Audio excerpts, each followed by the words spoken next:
السلام عليكم ورحمة الله وبركاته. الحمد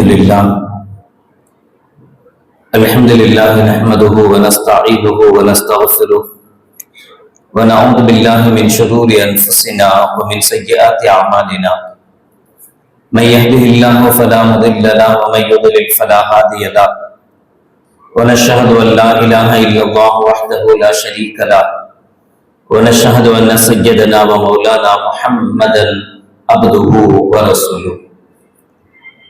اللهم صل على سيدنا مولانا محمد طب القلوب ودوائها وعافية الأبدان وشفائها ونور الأبصار وضيائها وعلى آله وصحبه وسلم. أما بعد فقد قال الله تعالى في القرآن العظيم الفرقان المجيد: أعوذ بالله من الشيطان الرجيم. بسم الله الرحمن الرحيم. ولتكملوا العدة ولتكبروا الله على ما هداكم ولعلكم تشكرون. قال النبي صلى الله عليه وسلم: فرض رسول الله صلى الله عليه وسلم زكاة الفطر طهرة للصائم من اللغو والرفث وتهمة للمساكين، فمن أداها قبل الصلاة فهي زكاة مقبولة، ومن أداها بعد الصلاة فهي صدقة من الصدقات، أو كما قال عليه الصلاة والسلام. صدق الله العظيم وصدق رسوله النبي الكريم. سبحانك لا علم لنا إلا ما علمتنا إنك أنت العليم الحكيم. رب اشرح لي صدري ويسر لي أمري واحلل عقدة من لساني يفقهوا قولي. إن أريد إلا الإصلاح ما استطعت وما توفيقي إلا بالله. புகழ் அனைத்தும் அல்லாஹ் ஒருவனுக்கே உரித்தாகட்டுமாக. சலாத் என்னும் கருணையும் சலாம் என்னும் ஈடேற்றமும் ஈருலக சர்தார் எம்பெருமானார் ரசூலே கரீம் ஸல்லல்லாஹு அலைஹி வஸல்லம் அவர்கள் மீதும் அவர்களுடைய அடிச்சுவடுகளை கடுகளவும் பிசகாது வாழ்ந்து வந்த உத்தம சத்திய சஹாபாக்கள், தாபிஈன்கள், தபா தாபிஈன்கள், நபிமார்கள், வலிமார்கள், ஷஹீதுகள் மற்றும் நம் அனைவர்கள் மீதும் ஏழை இஸ்லாமியர்கள் மீதும் என்றென்றும் நிலவட்டுமாக. ஆமீன். பிறர்க்கும் பெருமதிப்பிற்கும் உரிய பெரியோர்களே, அல்லாஹ்வின் நல்லடியார்களே, புனித ரமலான் மாதத்தை அடைந்து 28ஆம் நாள் நோன்பை நோற்றவர்களாக அமர்ந்திருக்கிறோம். அல்ஹம்துலில்லாஹ். 27 தூங்காம தான் இருக்கீங்க. அல்ஹம்துலில்லாஹ். அல்லாஹ்வுடைய பெரும் கிருபையினால் இத்துணை நாட்களும் அல்லாஹ் ஜல்ல ஷானஹு வ தஆலா உடல் ஆரோக்கியத்தை தந்து அமல் செய்ய வாய்ப்பளித்தவன். மீதமுண்டான நாட்களையும் முழுமையாக பயன்படுத்தி முழுமையாக நல்லமல்கள் செய்த நல்லவர்கள் கூட்டத்தில் அல்லாஹ் ஜல்ல ஷானஹு வ தஆலா நம் அனைவர்களையும் உட்படுத்துவானாக. ஆமீன். ரமலானுடைய இறுதி ஜும்ஆவில், கடைசி ஜும்ஆவில் அமர்ந்திருக்கிறோம். ஞாயிற்றுக்கிழமை மக்ரிபுக்கு பிறகு மக்ரிபுடைய நேரத்தில் பிறை காண வேண்டிய நாள். பிறை தென்பட்டதாக அறிவிக்கப்பட்டால் திங்கட்கிழமை பெருநாளாக இருக்கும் அல்லது செவ்வாய்க்கிழமை பெருநாளாக இருக்கும். அல்லாஹ் ஜல்ல ஷானஹு வ தஆலா சொல்வான்: வலிதுக்மிலுல் இத்தத வலிதுகப்பிருல்லாஹ் அலா மா ஹதாக்கும் வலஅல்லக்கும் தஷ்குரூன். அந்த நாளை நீங்கள் பரிபூர்ணப்படுத்திவிட்டால் அல்லாஹ்வை நீங்கள் தக்பீர் முழக்கமிடுங்கள். எப்போது பிறை காணப்பட்டதாக அறிவிக்கப்படுகிறதோ அன்றிலிருந்து, அந்த நேரத்தில் இருந்து ஈதுகாவுக்கு சென்று தொழுகையை நிறைவேற்றும் வரை தக்பீர் முழக்கங்கள் தொடர வேண்டும். வலிதுகப்பிருல்லாஹ், மிக முக்கியமான அமல் தக்பீர் முழக்கங்களை அதிகப்படுத்துவது. மகரிபுக்கு அந்த நேரத்தில் பார்ப்பதற்குண்டான வாய்ப்பு நமக்கு குறைவு. மகரிபு பிறகுதான் தெரியும். அன்றைய இஷாவில் தொழுகைக்கு பிறகு தக்பீர் சொல்லுவோம், சுபுஹுக்கு பிறகு தொழுகைக்கு பிறகு தக்பீர் சொல்லுவோம். அவ்வளவுதான். அந்த 2 வேளை தான் தொழுகைக்கு பிறகுண்டான தக்பீர் இருக்கும்.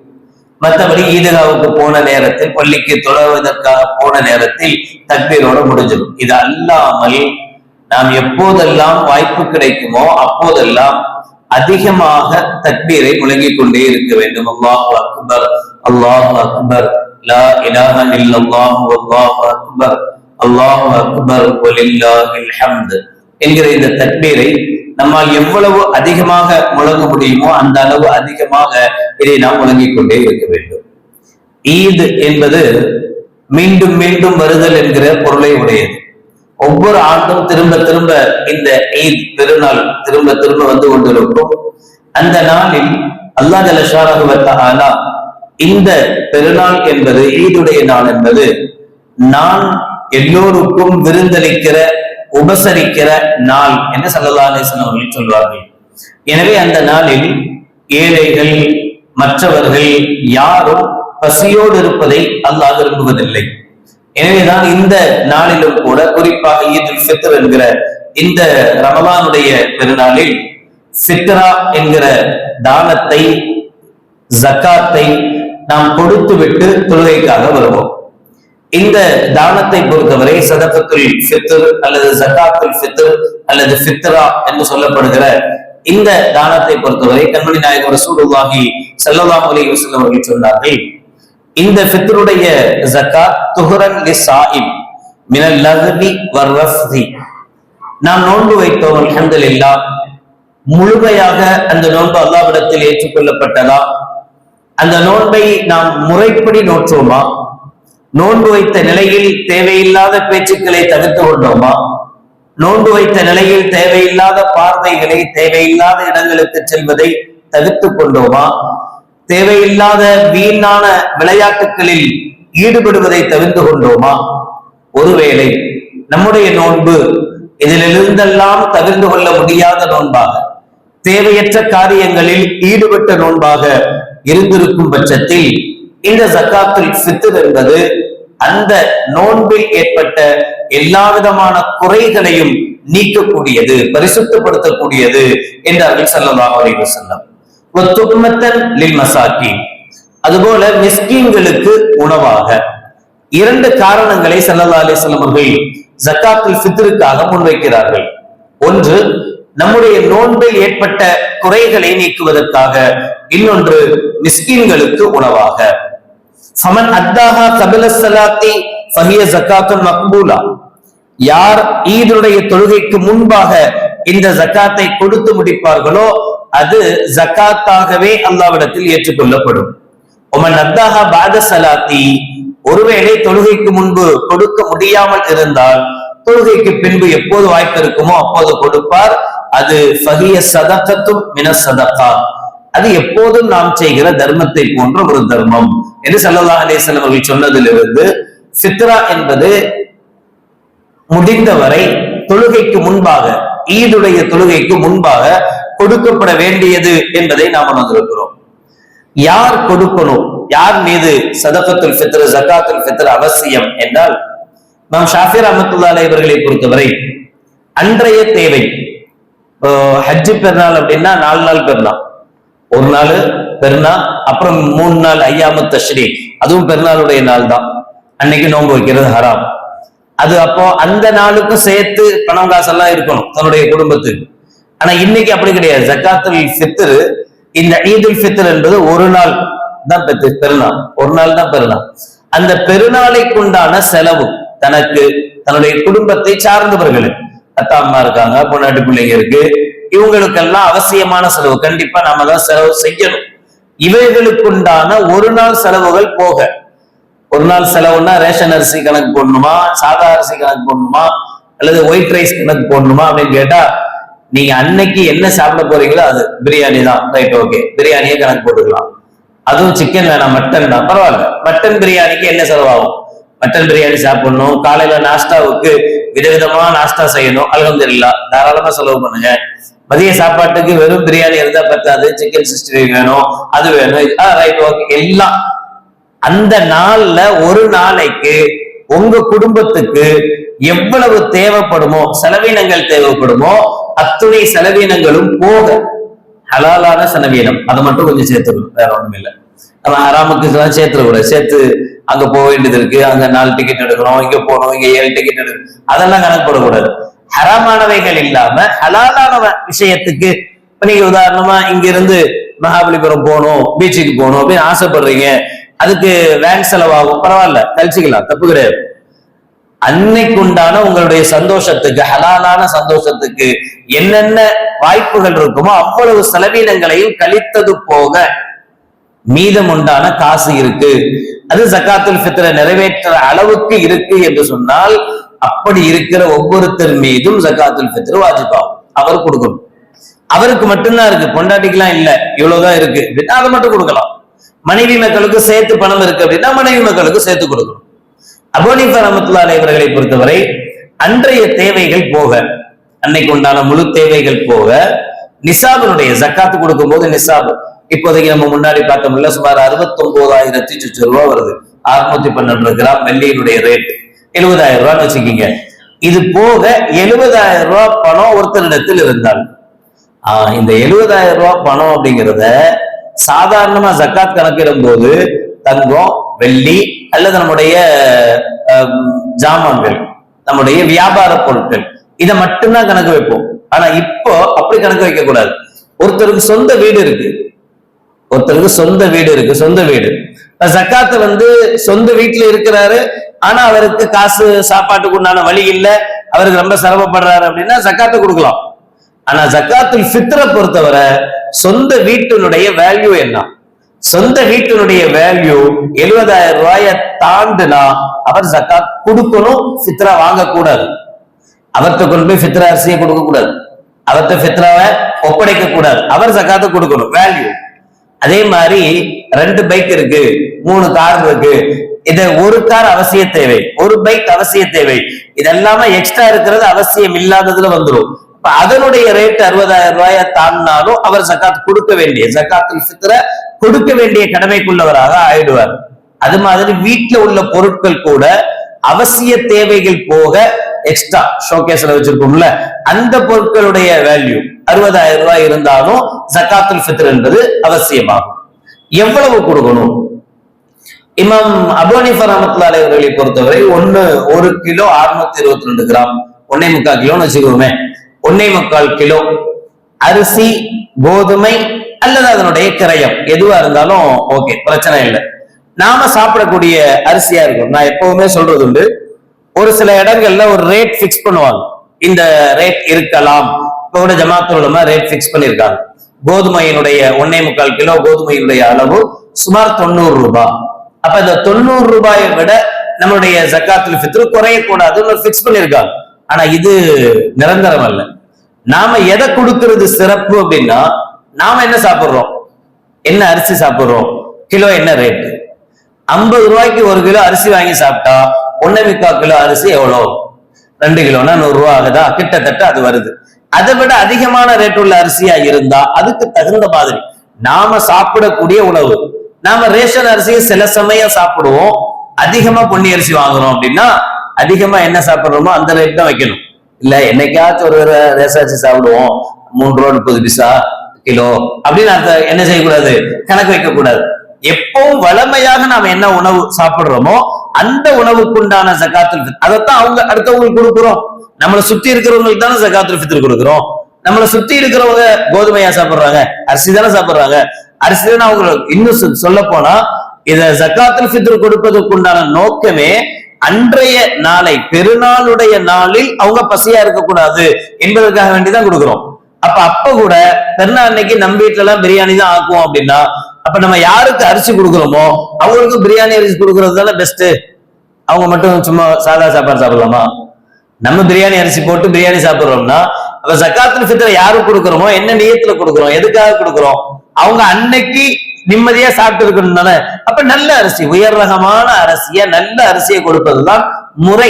எந்த அளவுக்கு சதக்காக்கள்ல நம்ம விருப்பமானதை கொடுக்கணும்னு அல்லாஹ் சொல்றானோ, லன் தனாலுல் பிர்ர ஹத்தா துன்ஃபிகு மிம்மா துஹிப்பூன், நீங்கள் விரும்பக்கூடியதை கொடுக்காத வரை முஃமினாக முடியாது என்பார். அதே போல இதிலேயும் அவர்களுக்கு எது அதிகமாக பயன் தருமோ அவைகளை கொடுப்பதற்கு முயற்சிக்கணும். ஷாஃபி ரஹ்மத்துல்லாஹி அலைஹி 2 கிலோ 400 கிராம், 2.5 கிலோ, இந்த 2.5 கிலோவை பொறுத்தவரை அவர்கள் அரிசியாகத்தான் கொடுக்கணும், பணம் கொடுக்க கூடாது. இப்ப நம்ம அதெல்லாம் பண்றதே இல்லை, அரிசியும் கொடுக்கறது இல்லை, பணமும் கொடுக்கறது இல்லை. எதுக்கு நமக்கு வம்பு? யாராவது கேட்கிறாங்களா பார்ப்போம்.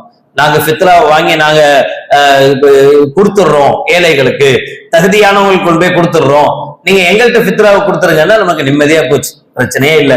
இருந்த இடத்துல ஜிபே பண்ணமா, அவன் கொடுக்குறான், கொடுக்காம போறான், என்ன ஆனாலும் பரவாயில்ல அப்படின்னு கொடுத்துட்டு வேலையை முடிச்சிடுறோம். முறை என்ன, நல்லதல்ல. நான் பொதுவாகவே சொல்றது உண்டு, நம்முடைய ஜக்காத்தை நம்முடைய கரங்களால் நாமே தகுதியானவரை தேர்ந்தெடுத்து கொடுப்பதுதான் முறை. நம்ம வீட்டை சுற்றி எவ்வளவு ஏழைகள் இருப்பாங்க, எவ்வளவு பேர் இருப்பாங்க, அவங்களுக்கு கொடுக்கிறது. இதுல இன்னொரு தவறும் நடக்குது. நான் இதுல குர்பானி விஷயத்துல ஞாபகப்படுத்துறது உண்டு. நம்முடைய குர்பானி கரெக்டா போய் சேரணும்னா நாமளே கொடுக்கணும், அல்லது யார் தகுதியா கொடுப்பாங்களோ அவங்கள்ட்ட கொண்டு போய் கொடுக்கணும். ஒட்டகத்துக்கு 10 பங்கு வைக்கலான்ற கொள்கையில இருக்கான், அவன்கிட்ட கொண்டு போய் நம்முடைய ஷேரை கொண்டு போய் கொடுத்தா நிறைவேறாமலே போயிடும். 7 பேர் தான், 10 பேரை வச்சு கொடுக்க கூடாது. அவன் கொடுக்கணும்ன்ற கொள்கையில இருக்கான். நாம அவன்கிட்ட கொண்டு போய் கொடுக்கும் போது என்ன ஆகுதுன்னா அவன் இஷ்டத்துக்கு தான் செய்யறான். எல்லா இமாம்களிடத்திலேயும் ஏற்றுக்கொள்ளப்பட்ட கருத்தின்படி சதக்கத்துல் ஃபித்ர் என்பது பொருளாக, அரிசியாக, கோதுமையாக, இப்படி சிலரிடத்தில் பணமாக, இதுக்குதான் அனுமதியே தவிர இது அல்லாம வேறு எதுவாகவும் சதக்கத்துல் ஃபித்ர் கொடுக்க கூடாது. என்ன வாங்கி கொடுக்கிறோம்? பாதாம் போடுறோம், பிஸ்தா போடுறோம். இப்பெல்லாம் கிட்டு, இப்பெல்லாம் ஃபித்ரா கிட்டு கொடுக்குறாங்க. வேணான்னு சொல்லல, அல்ஹம்துலில்லாஹ். கேட்கிற கேள்வி நியாயமானது. வெறும் அரிசியை வச்சு அவங்க எப்படி சாப்பிடுவாங்க? அவங்களுக்கு சாப்பிட முடியுமா? நிம்மதியா சாப்பிடணும்னா என்ன வேணும்? பருப்பு வேணும், முந்திரி வேணும், ஸ்வீட் செய்வாங்க, கொஞ்சம் ரவை வேணும், இதெல்லாம் சேர்த்து கொடுத்தாதானே அவங்க நிம்மதியா சாப்பிடுவாங்க. நியாயமான நல்ல விஷயம், நல்ல சிந்தனை, வரவேற்கப்பட வேண்டியது. ஆனா இவைகள் எதையுமே சதக்கத்துல் ஃபித்ருடைய காசில் இருந்து வாங்கக்கூடாது. சதக்கத்துல் ஃபித்ரில இருந்து அரிசியை வாங்கிக்கிங்க. அரிசியை வாங்கிட்டு எக்ஸ்ட்ரா நீங்க என்ன கொடுக்க போறீங்களோ, எண்ணெயோ, பருப்போ, முந்திரியோ, பாதாமோ, என்னவா இருந்தாலும் சரி, இவைகள் எல்லாம் உங்களுடைய சொந்த பணத்திலிருந்து வாங்கி போட்டு கொடுங்க. அல்ஹம்துலில்லாஹ், தாராளமா கொடுக்கலாம், தப்பே இல்லை. ஆனா இந்த மற்ற பொருட்கள் இருக்குல்ல, அவசியம் அரிசியோ கோதுமையை தவிர சக்கரை, எண்ணெய், இதெல்லாம் இந்த ஐட்டங்கள் இருக்குல்ல, இது எதையுமே சதக்கத்துல் ஃபித்ரில் இருந்து வாங்கி கொடுத்தால் சதக்கத்துல் ஃபித்ர் கூடாது. பல பேர் என்ன செய்யறாங்க அப்படின்னா, பல பேர் பல இயக்கத்தை சார்ந்தவர்கள், நீங்க நாங்க எல்லாம் எதுவுமே இல்லை, பலரும் செய்யற விஷயம் கிட்டு தான். ஃபித்ரா கிட்டு தான் கொடுக்குறாங்க. ஃபித்ரா கிட்ல கம்பல்சரி அரிசி இல்லாத மற்றவைகள் இருக்கு. ஆனா இது எதையுமே அவங்க வேறு பணத்தாலோ மற்ற சொந்த பணத்தினாலோ செய்யறது இல்லை. அதிகபட்சமாக ஃபித்ராவுடைய பணத்திலிருந்தேதான் முழு கிட்டுக்குண்டான பணமும் வசூலிக்கப்படுது. சில இடங்கள்ல பாருங்க, ஃபித்ரா கிட்டினுடைய ரேட்டு 2000 ரூபாய், 2500 ரூபாய் அப்படி போட்டிருப்பாங்க. நம்ம அந்த 2000 ரூபாய் 2500 ரூபாய் எந்த காசை கொடுக்குறோம்? ஃபித்ரா காசை தான் கொடுக்குறோம்.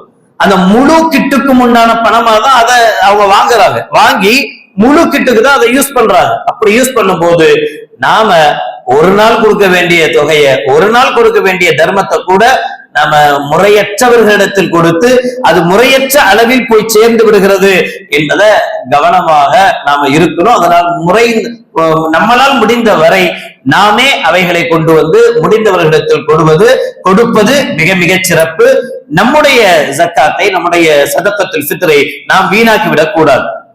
அதே போல ஜக்காத்துல் ஃபித்ர், சதக்கத்துல் ஃபித்ர் என்பது நம்முடைய நோன்பு வச்சவங்களுக்கு மட்டுமான நிலை அல்ல. நோன்பு வைக்காதவங்க சில பேர் இப்படி ஸல்லல்லாஹு சொல்லியிருக்காங்கல்ல, இது நோன்பில் ஏற்பட்ட குறைகளை நீக்கக்கூடியது. அப்ப நோன்பு வச்சா தானே குறை வரும். ஒருத்தர் 30 நாள் நோன்பே வைக்கல, அவர் அரிசி கொடுத்துட்டார், அவரால முடியல அப்படின்னு அரிசி கொடுத்துட்டார். இப்ப அவருக்கு சதக்கத்துல் ஃபித்ர் கொடுக்கணுமா?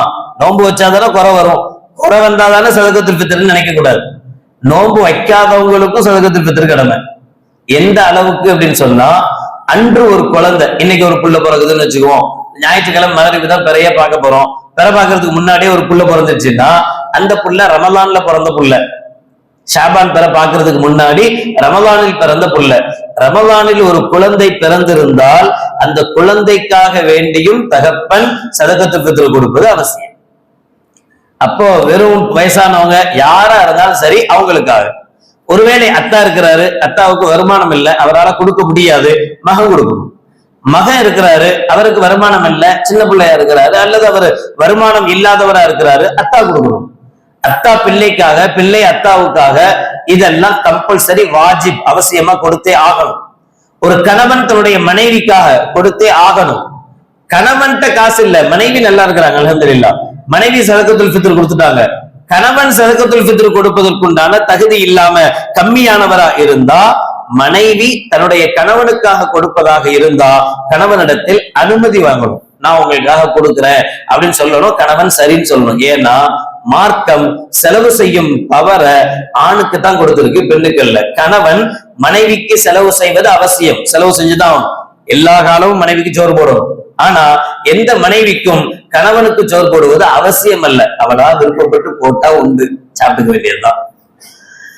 ஒருத்தர் முடியாம இருக்கிறான்னு சொன்னா அவனுக்கு அவ மனசு இறங்கி வந்து கொடுத்தாதான் உண்டு. இல்லைன்னா அவசியமா தான் கணவனுக்கு கொடுத்தே ஆகணுமா? இல்ல.